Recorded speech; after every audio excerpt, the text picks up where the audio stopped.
नमस्कार, जय हिंद। मैं आपका दीपक सर और आज मैं एक विशेष टॉपिक के साथ आपके साथ जुड़ा हूं। एक महत्वपूर्ण टॉपिक पे आज मैं चर्चा करने वाला हूं और हमारा जो टॉपिक रहने वाला है वो रहने वाला है पहाड़ों से संबंधित, पर्वतमालाओं से संबंधित रहने वाला है। सबसे पहले मैं आपको हिमालय के बारे में बताऊंगा क्योंकि हिमालय से संबंधित ढेर सारे प्रश्न आपके एग्जाम में बनते रहते हैं। सबसे पहली बात तो आप इस बात को समझने का प्रयास करिए कि आपका पर्वत होता क्या है। सबसे पहले इस बात को समझने का प्रयास करिए कि पर्वत होता क्या है। आपने कुछ इस तरीके की संरचनाओं को देखा होगा, कुछ इस तरीके की संरचनाओं को देखा होगा, इस तरीके की संरचनाओं को। तो खास तौर पर आपको इस बात को ध्यान रखना है कि समुद्र तट जो होता है, समुद्र की बात कर रहा हूं, किसकी बात कर रहा हूं, समुद्र तट की बात कर रहा हूं। जो समुद्र तट होता है, समुद्र तट से ही ऊंचाई को मापा जाता है। तो समुद्र तट से 200 मीटर ऊंचा, समुद्र तट से 200 मीटर ऊंचा और भूखंड कैसा हो, समतल भूखंड हो। तो समुद्र तट से 200 मीटर ऊंचा समतल भूखंड क्या कहलाता है, आपका मैदान कहलाता है।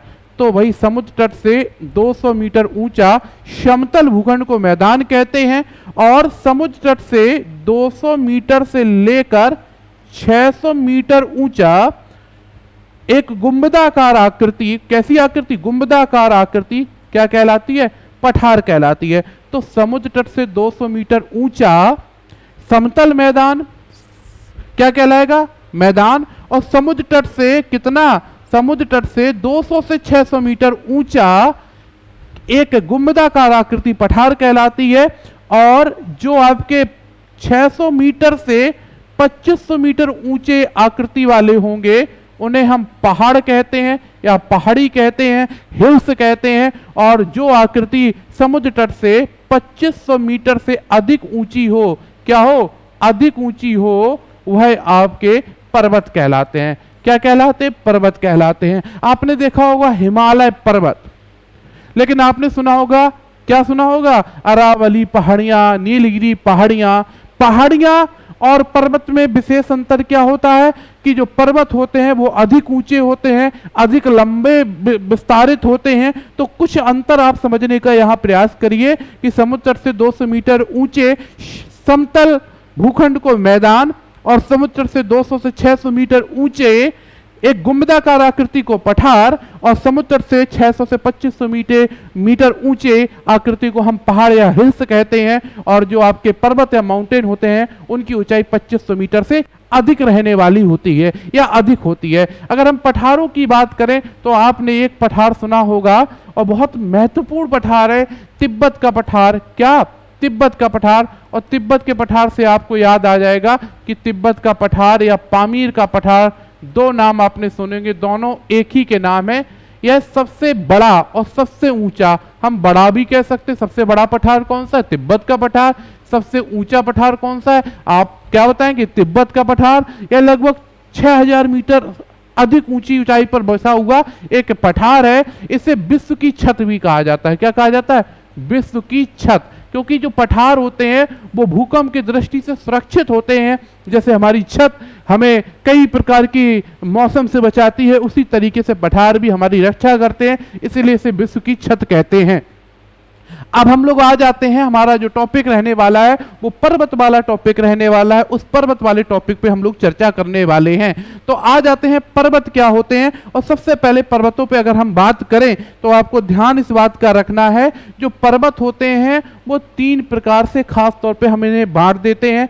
एक होते हैं आपके फर्स्ट नंबर पर बलित पर्वत होते हैं, दूसरे नंबर पे आ जाते हैं आपके दूसरे नंबर के जो पर्वत कहलाते हैं वो अवरोधी पर्वत कहलाते हैं, या जिन्हें हम लोग क्या बोलते हैं, एक प्रकार से ये भी कह सकते हैं ज्वालामुखी पर्वत भी आप अभी पढ़ने वाले हैं कि ज्वालामुखी पर्वत क्या, उनको भी पढ़ेंगे। अवरोधी पर्वत या ब्लॉक माउंटेन, इनको ब्लॉक माउंटेन या अवरोधी पर्वत कहते हैं। पहले वाले बलित पर्वत, ठीक है। तीसरे वाले जो आपके पर्वत कहलाते हैं वो अवशिष्ट पर्वत भी कह सकते हो आप लोग, ज्वालामुखी पर्वत भी कह सकते हो आप लोग। तो ये जो पर्वत है वो तीसरे नंबर पे आ जाते हैं। तो पर्वतों को मुख्यतः हम लोग 3 भागों में बांटते हैं। चलिए आगे आ जाते हैं और अगली चीज को समझने का प्रयास करते हैं। आ जाते हैं हम सबसे पहले हिमालय पर्वत की ओर। और हिमालय पर्वत को देखने से पहले एक चीज और देख लेते हैं, जो हिमालय है, हिमालय की हम लोग बात कर रहे हैं। हिमालय से आपको एक बात याद रखना है कि हिमालय पर्वत की कहानी को बड़े ध्यान से समझना है। तो हिमालय पर्वत है कहाँ पर? तो आपको पता है कि हिमालय पर्वत आपका उत्तर भारत में स्थित है, यानी हम कह सकते हैं उत्तरी सीमा में, उत्तर भारत की उत्तरी सीमा में स्थित, यानी भारत के उत्तरी भाग को स्पर्श करता है। और यह अफगानिस्तान, पाकिस्तान, नेपाल, चीन, भूटान, म्यांमार इन देशों में फैला हुआ है। ठीक है, अब एक बात आपको याद रखनी है हिमालय पर्वत से, तो हिमालय पर्वत कैसा पर्वत है? तो आप बताएंगे कि हिमालय पर्वत बलित पर्वत है। दो प्लेटों के आपस में टकराव से जिन पर्वतों का निर्माण होता है वह बलित पर्वत कहलाते हैं। जब दो प्लेटें पृथ्वी की आपस में टकराती हैं और उससे जिस पर्वत का निर्माण होगा वह बलित पर्वत कहलाता है। और बलित पर्वत सबसे युवा पर्वत होते हैं, लंबे पर्वत होते हैं, यानी नवनिर्मित पर्वत हैं और सबसे इनकी लंबाई में बसे हुए, लंबे बसे हुए होंगे, पर्वत श्रृंखला में बसे हुए होंगे और ऊंचे होंगे। तो विश्व में अगर आपको ऊंचे पर्वत दिख जाए या एक लंबी श्रृंखला में पर्वत दिख जाए तो निश्चित रूप से ये बलित पर्वत होंगे, क्योंकि ये दो प्लेटों में आपस में, पृथ्वी की दो प्लेटों में जब आपस में टकराव हुआ होगा तब इन पर्वतों का जन्म हुआ है। इस बात को आपको याद रखना है। हम बात किसकी कर रहे हैं? उत्तर भारत को स्पर्श करने वाला जो पर्वत है उसे हम लोग हिमालय पर्वत कहते हैं। हिमालय के विषय में हम लोग जरा ध्यान से अगर सोचें तो हिमालय अर्धवृत्ताकार में फैला हुआ है। किस कक्षा में फैला हुआ है? तो आप बताओगे कि सर ये अर्धवृत्ताकार कक्षा में फैला हुआ है, यानी इस तरीके से हिमालय पर्वत आपको भारत में देखने को मिलने वाला है। एक बात और याद रखना, यह लगभग 2400 किलोमीटर लंबा है। कितना किलोमीटर लंबा है? 2400 किलोमीटर लंबा है और लगभग 150 किलोमीटर चौड़ा है। यानी इसकी लंबाई कितनी है? 2400 किलोमीटर है और चौड़ाई कितनी है? 150 किलोमीटर है। हिमालय पर्वत को पहले जो है मुख्यतः 3 भागों में बांटा जाता था। हिमालय पर्वत की हम लोग जो बात कर रहे हैं इसे मुख्यतः 3 भागों में बांटा जाता था।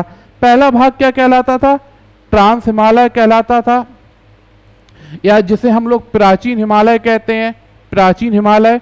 दूसरा आपका महान हिमालय था, ठीक है, महान हिमालय। और तीसरा आपका लघु हिमालय, क्या कहा जाता था? लघु हिमालय कहा जाता है। और बाद में 4 भाग इसके कर दिए। पहले 3 भाग थे, बाद में 4 भाग, चौथा भाग शिवालिक या बाह्य हिमालय बोला गया। तो प्राचीन समय में अगर आप देखने का प्रयास करेंगे तो प्राचीन समय में हिमालय को 4 भागों में बांटा जाता था। प्राचीन हिमालय, इसी को परा हिमालय, इसी को पार हिमालय भी कहा जाता था और इसी को ट्रांस हिमालय भी कहा जाता है। महान हिमालय को हम लोग क्या कहते हैं? ग्रेट हिमालय, ग्रेट हिमालय के नाम से जानते हैं, महान हिमालय। लघु हिमालय को हम लोग हिमांचल भी कहते हैं और शिवालिक को हम लोग बाह्य हिमालय कहते हैं। तो प्राचीन समय में हिमालय को 4 भागों में बांटा जाता था। और 4 भागों में क्यों बांटा जाता था? क्योंकि इसके वास्तव में 4 भाग हुआ करते थे। ट्रांस हिमालय, ठीक है, या जिसे प्राचीन हिमालय, पार हिमालय भी कहते हैं, महान हिमालय जिसे ग्रेट हिमालय कहते हैं, लघु हिमालय जिसे हिमांचल कहते हैं, शिवालिक जिसे हम लोग बाह्य हिमालय कहते हैं। यानी हिमालय के 4 भाग हुआ करते थे। लेकिन एक व्यक्ति आया 1906 में, और जिसका नाम था श्वान हेडेन। क्या नाम था? श्वान हेडेन। इसने क्या किया? इस पर रिसर्च किया और रिसर्च करने के बाद बताया कि हिमालय वास्तव में 3 भागों में बटा हुआ है।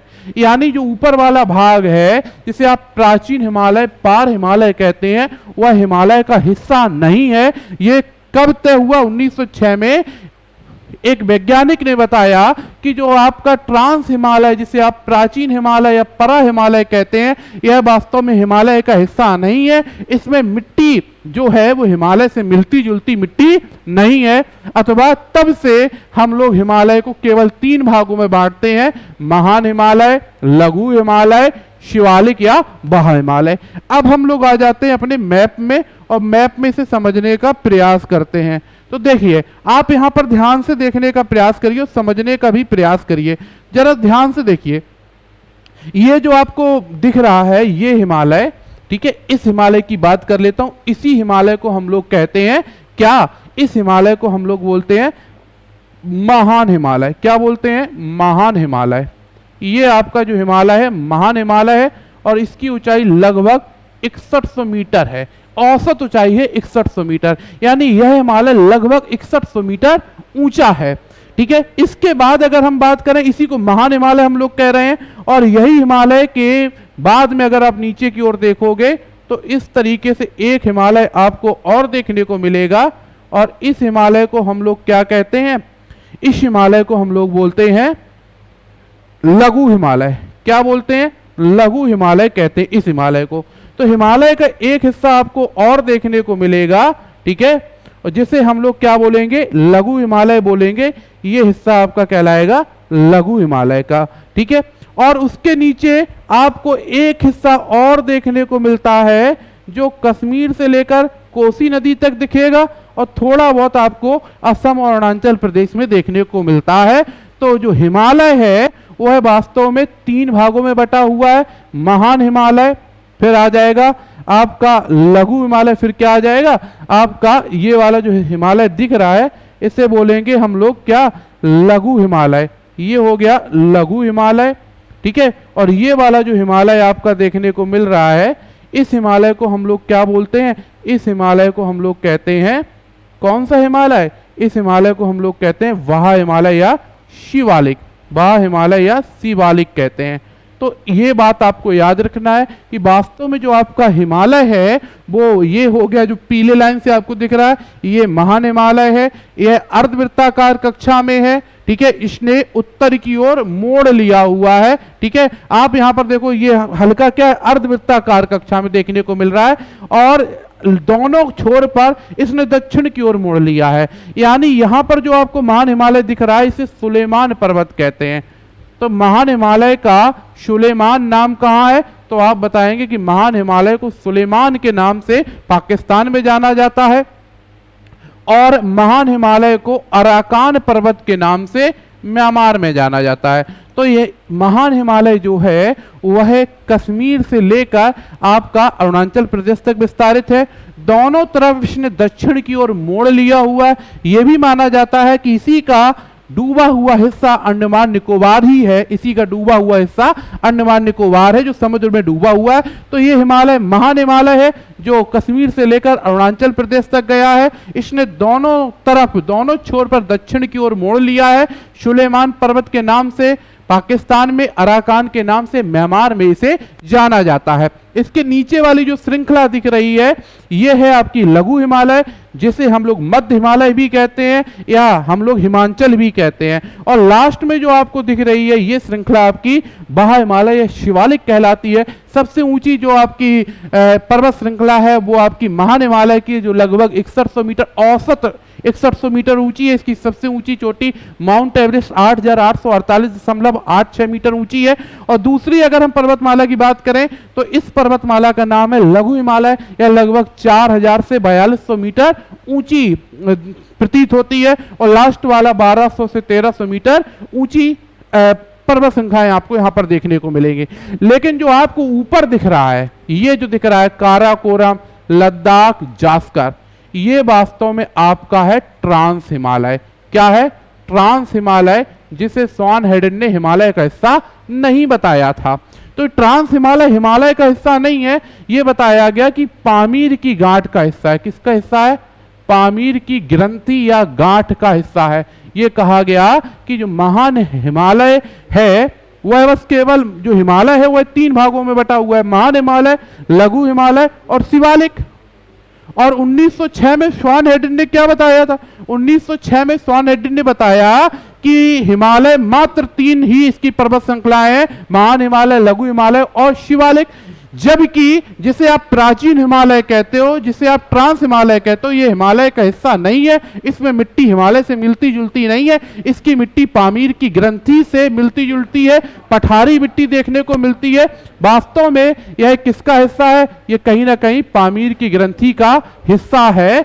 तो यहां देखा गया कि उत्तर में पामीर की ग्लैंड है, जिससे टियानसन पर्वतमाला, कुनलुन पर्वतमाला और हिंदुकुश पर्वतमाला निकली हुई है। और उसी से मिलती हुई जुलती पर्वतमाला उसके नीचे है काराकोरम, लद्दाख, जास्कर, जिसे हम लोग ट्रांस हिमालय कहते हैं। और इसी पर्वतमाला का हिस्सा कैलाश पर्वतमाला है। तो याद आपको इस बात का रखना है कि जो आपका ट्रांस हिमालय है, जिसे आप प्राचीन हिमालय कहते थे 1906 में, ठीक है, स्वान हेडन ने बता दिया कि वास्तव में हिमालय की मिट्टी से यह मिलता जुलता नहीं, अथवा यह हिमालय का हिस्सा ना होकर पामीर की ग्लैंड का हिस्सा है।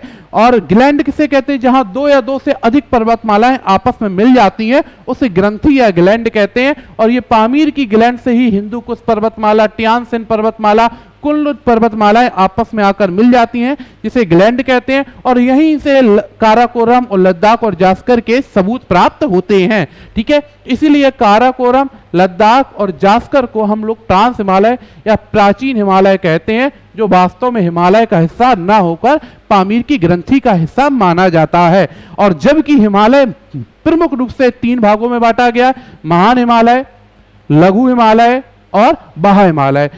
अगर हम यहां पर बात करें तो 6100 मीटर ऊंचा है महान हिमालय और लगभग 4150 मीटर औसत ऊंचा है लघु हिमालय और लगभग 1250 मीटर है बहा हिमालय जिसे शिवालिक कहते हैं। अब यहां पर कई अलग अलग नाम दिए गए हैं। ठीक है, अब जरा एक बार फिर मैं रिपीट कर लेता हूं तो ध्यान से सुन लेना है कि काराकोरम जो पर्वतमाला है इसी में आपकी एक चोटी स्थित है जिसे आप K2 गार्डविन कहते हो। क्या कहते हो? K2।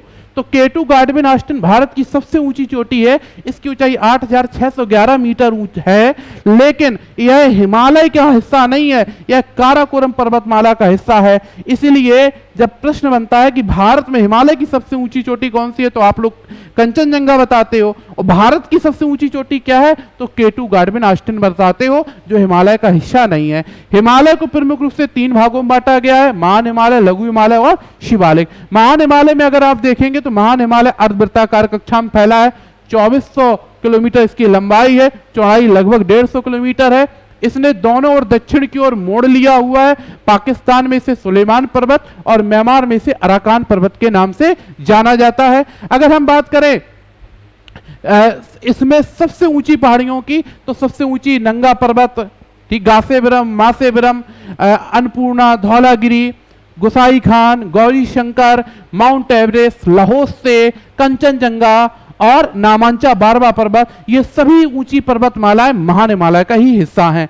लघु हिमालय की बात करें तो लघु हिमालय के अलग अलग स्थानीय नाम हैं। जैसे हम लोग बात कर लेते हैं लघु हिमालय के स्थानीय नाम पर, तो याद रखना है कि लघु हिमालय के स्थानीय नाम क्या है। लघु हिमालय को हम लोग पीर पंजाल कहाँ कहते हैं, तो लघु हिमालय को हम लोग पीर पंजाल कहाँ कहते हैं, सुनिए जरा, पीर पंजाल। पीर पंजाल हम लोग कहते हैं J&K में, लघु हिमालय का नाम पीर पंजाल J&K में है। अगर हम बात करें, ठीक है, तो यहाँ पर दूसरा नाम यहाँ पर हम लोग लिए ले रहे हैं नाग टिब्बा, तो हम लोग ये उत्तराखंड में नाग टिब्बा कहते हैं। कहाँ कहते हैं? उत्तराखंड में इसे नाग टिब्बा कहते हैं। अगर हम यहाँ पर बात करें महाभारत, तो महाभारत कहाँ कहते हैं? महाभारत, तो याद रखना है कि महाभारत हम लोग इसे कहाँ कहते हैं, एक मिनट रुकना, एक मिनट, ठीक है, इसे हम लोग नाग टिब्बा उत्तराखंड में कहते हैं, लेकिन अभी हिमाचल प्रदेश छूट गया है, तो हिमाचल प्रदेश को एक बार में मैं बता दे रहा हूँ। ये देखिए, ये हिमाचल प्रदेश में से धौलाधर कहते हैं, धौलाधर, धौलाधर कहाँ कहते हैं? हिमाचल प्रदेश में कहते हैं। और नाग टिब्बा कहाँ कहते हैं? तो नाग टिब्बा कहते हैं हम लोग उत्तराखंड में। कहाँ कहते हैं? उत्तराखंड में कहते हैं। और महाभारत कहाँ कहते हैं? तो हम बता देंगे नेपाल में लघु हिमालय को किस नाम से जाना जाता है? महाभारत के नाम से। और ये आप लोग यहाँ पर देख रहे होंगे इस तरीके से ये वाला क्षेत्र, तो इसे हम लोग बोलते हैं दार्जिलिंग। दार्जिलिंग इसका नाम कहाँ पर है? तो आप लोग बताएंगे सिक्किम और वेस्ट बंगाल के क्षेत्र में। पटकोई भूमि, क्या पटकोई भूमि के नाम से इसे कहा जाना जाता है? अरुणाचल प्रदेश और असम के क्षेत्र में। और ये आपका दूसरा दिख रहा है नागा पहाड़ी, नागा पहाड़ी नागालैंड में कहा जाता है। और इसके बाद आपको दिखा होगा मणिपुरी, क्या दिखा होगा? मणिपुरी कहाँ कहा जाता है? तो मणिपुर में कहा जाता है। और मिजो पहाड़ी कहाँ कहा जाता है? तो आप बताएंगे कि मिजो पहाड़ी मिजोरम में कहा जाता है, मिजोरम में। तो आप एक बात समझने का प्रयास करिए कि जो हमारा यहाँ पर दूसरा लघु हिमालय है जिसे हम हिमाचल भी कहते हैं, उसके अलग अलग स्थानीय नाम, पीर पंजाल के नाम से जम्मू कश्मीर में, धौलाधर के नाम से हिमाचल प्रदेश में, नाग टिब्बा के नाम से उत्तराखंड में, नेपाल में महाभारत, वेस्ट बंगाल और सिक्किम में या दार्जिलिंग, और इसके अलावा पटकोई भूमि अरुणाचल प्रदेश में, और नागा पहाड़ी नागालैंड में, मणिपुरी मणिपुर में, मिजो पहाड़ी मिजोरम में इस नाम से इसे जाना जाता है। इस बात को आप समझ गए होंगे। जितने भी आपके तीर्थ स्थल हैं, चाहे वो वैष्णो देवी हो, अमरनाथ हो, चाहे वो आपके घूमने वाले स्थल हो, जैसे फूलों की घाटी की बात कर लें हम लोग, शिमला, मंसूरी, कुल्लू मनाली की बात कर लें, जितने भी घूमने वाले स्थल हैं, नैनीताल की बात कर लें, ये सब मध्य हिमालय का हिस्सा है, लघु हिमालय का हिस्सा है। शिवालिक बहुत छोटा है। शिवालिक अगर देखेंगे तो कश्मीर से आपको कोसी नदी तक थोड़ा बहुत दिखेगा, बाकी फिर यहाँ गायब हो जाता है, फिर थोड़ा बहुत आपको अरुणाचल प्रदेश में देखने को मिलेगा। तो हम लोग आज बात किसकी कर रहे हैं? हिमालय की बात कर रहे हैं। हिमालय की चोटियों की भी अभी चर्चा करने वाले हैं, तो ध्यान से सुनिएगा। हिमालय की प्रमुख चोटियां, तो सबसे पहली चोटी की बात कर लेते हैं। देखिए जरा, सबसे पहले हम लोग चोटियों की बात कर लेते हैं। पहली चोटी यहां पर आपको देखने को मिलेगी, और इस चोटी का नाम है, इस चोटी का नाम है, क्या नाम है इस चोटी का? इस चोटी का नाम है नंगा पर्वत। और यह नंगा पर्वत कहाँ है आप बताएंगे? जम्मू कश्मीर में है। फिर इसके बाद अगर हम लोग बात करेंगे नंदा देवी और कामेर पर्वत। नंदा देवी कामेर पर्वत उत्तराखंड में है। फिर अगर हम थोड़ा और आगे बढ़ते हैं तो आप यहाँ पर देखेंगे, यहाँ पर कई ऊंची ऊंची चोटियां मिल जाएंगी आपको, और सबसे ऊंची चोटी आपको जो मिलने वाली है वो आपको कौन सी मिलने वाली है? सबसे ऊंची चोटी की अगर हम बात करेंगे तो एक तो ये ऊंची चोटी हो गई, दूसरी ये हो गई, तीसरी ये हो गई, चौथी ये हो गई, पांचवी, और ये हो गई छठी, और छठी के बाद ये होगी सातवीं। ये कुछ आपकी नेपाल में है और कुछ कहाँ पर देखने को मिलेंगी? तो आप बताएंगे कि सर ये कुछ आपकी नेपाल में, और उसके बाद एक जो लास्ट में आपको पूरब में देखने को मिल रही है, ये सिक्किम में देखने को मिलेगी। तो इस तरीके से ये आपकी चोटियां देखने को मिल रही हैं। किसकी? तो आप बताएंगे कि हिमालय की सर ये चोटियां देखने को मिल रही हैं। तो मैं इनका नामकरण अभी कर दूंगा और बता भी दूंगा कि क्या इनके नाम है, सबके बारे में अभी डिस्कस कर देता हूं। सबसे पहले आप यहां पर देखने का प्रयास करिए, ये है नंगा पर्वत, ये जम्मू कश्मीर में है। ये है आपका नंदा देवी, क्या है? नंदा देवी, नंदा देवी है। ये आपका कामेर पर्वत है, ठीक है। यहां पर सब पर्वत मैं नहीं बता पा रहा हूं। ये माउंट एवरेस्ट है, माउंट एवरेस्ट है, ठीक है। ये माउंट एवरेस्ट के बगल में लाहौत्से, अन्नपूर्णा, आपका यहां पर हो जाएगा ये धौलागिरी, ठीक है। और इसके बगल में आपका हो जाएगा, धौलागिरी के बगल में गोसाई खान, और यहां पर आपका गोसाई खान के जस्ट बगल में आपको गौरी शंकर। इस तरीके से ये पर्वतमाला दिखेंगे। ये आपका सिक्किम में दिखेगा, जिसका नाम है कंचनजंगा, जो भारत में हिमालय की सबसे ऊंची चोटी है कंचनजंगा। क्योंकि माउंट एवरेस्ट और ये जो हिमालय की चोटियां हैं, ये आपकी नेपाल और किसके मध्य है? चीन के मध्य है। कंचनजंगा सिक्किम में है, ठीक है। कुछ चोटियां आपको यहां भी देखने को मिलेंगी, गासेबरम, मासेबरम। गासेबरम, मासेबरम नंगा पर्वत के बगल में ही है। गासेबरम, मासेबरम ये जम्मू कश्मीर में है। और नामांचा बारबा पर्वत, नामांचा बारबा पर्वत कहाँ है? तो नामांचा बारबा पर्वत आपका कहाँ है? तो आप बताओगे ये अरुणाचल प्रदेश में है। तो आप लोगों को विधिवत तरीके से हिमालय के बारे में समझ में आया होगा। इससे संबंधित जब मैं आपको प्रश्न कराऊंगा तो और भी आपको बेहतर तरीके से समझ में आएगा कि वास्तव में आपका हिमालय क्या है। अगर क्लास अच्छी लग रही है तो निश्चित रूप से आप लोग कमेंट करके बताइएगा कि नहीं सर आप आगे कंटिन्यू करिए, इसी तरीके से मैप से मुझे क्लासों के बारे में विस्तृत तरीके से बताइए। अब मैं थोड़ी चीज़ों को और विस्तृत तरीके से आपको बताने वाला हूं ताकि मैं चीज़ें और बेहतर तरीके से आपको लिख सकूं। तो यहां पर अगर आप देखेंगे तो हमने ये नंगा पर्वत बोला था, इसे हम क्या बोलेंगे? इसे हम लोग अभी बोलने वाले हैं, ध्यान से देखिएगा, ये देखिए जरा, ये है आपका गासेबरम, क्या है? गासेबरम, ठीक है। और ये है मासेबरम। ये सब चोटियां कहाँ हैं? तो आप बताओगे सर ये मासेबरम और गासेबरम ये चोटियां हैं जम्मू कश्मीर में। ये नंदा देवी कामेर उत्तराखंड में। माउंट एवरेस्ट के बाद लाहौत्से है, कौन सी है? लाहौत्से। अन्नपूर्णा, ये है अन्नपूर्णा, अन्नपूर्णा, ठीक है। गौरी शंकर, गौरी शंकर, गोसाई खान, ठीक है। और धौलाधर, ये चोटियां आपकी कहां पर है? माउंट एवरेस्ट, लाहौत्से, अन्नपूर्णा, गौरी शंकर, गोसाई खान और धौलाधारी, ये सब धौलागिरी, ये चोटियां हैं आपकी नेपाल में। और ये कंचनजंगा वाली जो चोटी दिख रही है ये है सिक्किम में। कहाँ है? सिक्किम में। ये भारत की सबसे ऊंची चोटी हिमालय की, और हिमालय की सबसे ऊंची चोटी माउंट एवरेस्ट, जिसे नेपाल में सागर माथा और चोमोलंगमा चीन में कहा जाता है। माउंट एवरेस्ट को 8,848.86 मीटर है ऊंची चोटी है। तो इस तरीके से आपने हिमालय को विस्तृत तरीके से समझ लिया होगा। कोई भी अगर किसी तरीके की समस्या लगेगी तो कमेंट करके हमसे पूछिएगा। हम लोग मिलेंगे अब अगली क्लास में, तब तक के लिए नमस्कार, जय हिंद। क्लास अगर अच्छी लगेगी, मैप से समझ में बेहतर तरीके से अगर आपको आया है कि सर हाँ मैप से मुझे बहुत ही अच्छी तरीके से समझ में आ गया है, कोई समस्या नहीं। अगर आप इस तरीके से क्लासें लेंगे तो हमें और भी अच्छा रहेगा। अगर आप कमेंट करेंगे तो आगे निश्चित रूप से आपके लिए बेहतर क्लास और लेकर आएंगे। मैप के माध्यम से ही आपको समझाएंगे। पूरा ज्योग्राफी शुरुआत से पढ़ा दूंगा अंत तक। बस आप एक काम करिएगा, क्लास को प्यार दीजिएगा, शेयर करिएगा, अगर पसंद आती है कमेंट करिएगा। मिलते हैं अगली क्लास में। नमस्कार, जय हिंद।